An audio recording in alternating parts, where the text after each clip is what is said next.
సిరిని బ్లాక్‌మెయిల్ చేస్తున్న వాళ్ళు రూ. 1,00,00,000 తీసుకురమ్మని పదే పదే ఫోన్ కాల్ చేయటంతో సిరికి రూ. 1,00,00,000 డబ్బున్న బ్యాగ్ ఇచ్చి జేడీకేడీ వెళ్ళమని చెప్పి ఉంటారు.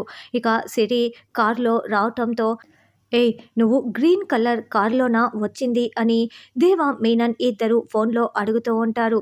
అవునని సిరి చెప్తుంది. అయితే డబ్బు బ్యాగుతో నువ్వు కారు దిగి నడుస్తూ వచ్చేసేయ్ అని దేవ ఫోన్లో చెప్తూ ఉంటే మీనన్ ఇన్స్ట్రక్షన్స్ ఇస్తూ ఉంటాడు. అలా సిరి రూ. 1,00,00,000 డబ్బున్న బ్యాగుతో మీనన్ వాళ్ళ కారు దగ్గరికి వస్తూ ఉంటుంది.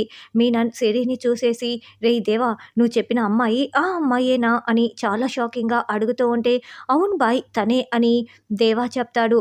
రేయ్ నీకేమైనా పిచ్చి పట్టిందా, అది ఎవరో కాదురా, జేడీ చెల్లిరా, జేడీ చెల్లి సిరిరా అది అని దీనికోసం నేను ఎప్పటినుంచో ఎదురు చూస్తూ ఉన్నాను. ఇది ఇలా డబ్బు తీసుకొని వస్తోందంటే జేడీ, కేడీ కూడా ఖచ్చితంగా ఇక్కడికి వచ్చే ఉంటారు. ఈరోజు అస్సలు వదిలే ప్రసక్తే లేదు.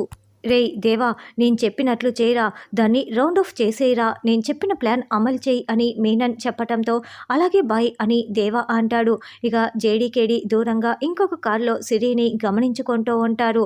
వెంటనే సిరి డబ్బుల బ్యాగుతో దేవా వాళ్ళ దగ్గరికి రాగానే ఏంటి డబ్బులు తీసుకువచ్చావా అని దేవా అడుగుతూ ఉంటాడు. ఇదిగో డబ్బు బ్యాగ్ అని సిరి ఇస్తుంటే వెంటనే దేవా రివాల్వర్ని తీసి సిరికి గురి పెట్టేస్తాడు.